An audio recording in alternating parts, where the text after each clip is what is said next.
Selamat datang di Kapanewon Temon, Kabupaten Kulon Progo, Daerah Istimewa Yogyakarta.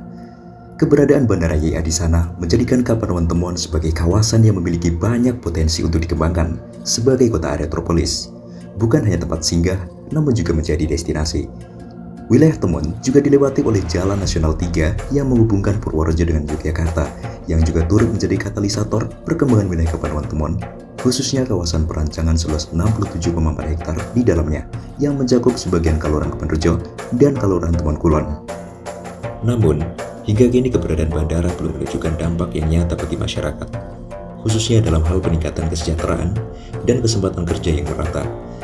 Ketimbangan pembangunan mulai terasa, di mana infrastruktur fisik terus berkembang, sementara manfaat langsung yang dirasakan masyarakat masih jauh dari harapan. Melihat kondisi yang ada, diluruskan sebuah isu yaitu timpangnya perkembangan di kawasan perancangan, sebagai akibat dari kurangnya pengembangan potensi strategis dan pemanfaatan lahan yang belum optimal. Merespon isu tersebut, kami merancang konsep Aero Green Commercial and Public Service Center. Konsep ini hadir sebagai solusi mengintegrasikan pusat perdagangan, ruang publik, dan layanan umum yang ramah lingkungan. Desain kawasan mengacu pada 3 pilar utama. 1. Mixed use commercial, pusat perdagangan dan jasa skala kota yang terintegrasi. Hal ini ditunjukkan dengan perancangan kawasan komersial yang menghadirkan one-stop shopping, plaza, hingga skywalk yang menghubungkan aktivitas lintas sisi jalan arteri. Keberadaan komersial yang terintegrasi ini menghadirkan pengalaman berbelanja yang unik, dan di sisi lain juga menguntungkan masyarakat karena keterlibatan mereka dalam aktivitas perdagangan dan jasa. 2. Cultural attraction, wadah budaya dan kesenian lokal sebagai salah satu daya tarik wisata, berupa amphitheater dan pasar seni yang tak sekedar menjadi tempat menikmati pagelaran seni atau perayaan budaya, namun juga menjadi tempat berbelanja hingga tempat pertemuan. Sentuhan langgam arsitektur modern Jawa Keraton memberi nafas identitas lokal yang sakral berdampingan dengan desain futuristik yang minimalis. 3. Integrated Green Public Service, pelayanan publik yang mudah diakses dengan sebagian besar bangunan yang ramah lingkungan, di mana pelayanan publik dirancang terintegrasi melalui jalur pedestrian yang nyaman dan ramah difabel, gedung parkir komunal, hingga gedung-gedung dengan arsitektur hijau. Garden City dan ruang terbuka publik juga hadir sebagai ruang berkumpul masyarakat. Bangunan ini mendukung prinsip smart, inclusive, dan sustainable design. Berdasarkan RDTR, kawasan ini diperuntukkan sebagai kawasan perdagangan dan jasa serta pelayanan umum, sehingga dipertimbangkan dua konsep pembiayaan dan pengelolaan dalam mewujudkan konsep Aero Green Commercial and Public Service Center, yaitu konsep pengelolaan pemerintah dan pengelolaan swasta. Pemerintah memegang peran utama dalam pengelolaan ruang publik yang meliputi taman kota, lapangan olahraga, dan jalur pedestrian.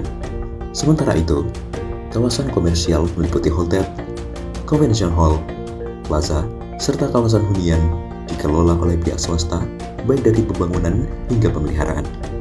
Dilihat dari sisi ekonomi, skema pengelolaan publik menunjukkan hasil di mana NPV positif sebesar 909,5 juta, IRR sebesar 19,2%, dan BCR 3,53. Pembangunan infrastruktur publik seperti pedestrian dan drainase memberikan dampak signifikan, yaitu pengurangan banjir, kenaikan harga lahan, peningkatan kualitas hidup, dan potensi pengurangan emisi karbon sebesar 4 ton CO2 per orang per tahun. Artinya, proyek ini layak secara ekonomi. Berbeda halnya dengan pengelolaan oleh pihak swasta murni, dengan investasi besar mencapai 173,2 miliar, pihak swasta membangun dan mengelola hotel, pusat perbelanjaan, skywalk, hingga convention hall. Hasil dari analisis finansialnya pun juga menjanjikan, di mana NPV positif sebesar 578 miliar, IRR 13,75%, dan BCR 3,15, yang berarti proyek ini layak secara finansial. Namun, secara ekonomi, dampak sosial negatif seperti kebisingan, polusi, hingga kemacetan tetap muncul meskipun diimbangi dengan aktivitas ekonomi yang tinggi. Aero Green Commercial and Public Service Center bukan hanya sekedar desain. Ini adalah pernyataan bahwa kota bisa inklusif sekaligus efisien, hijau sekaligus menguntungkan. Temon bisa menjadi pionir transformasi kawasan penyangga bandara yang tidak hanya hidup, namun juga menghidupkan.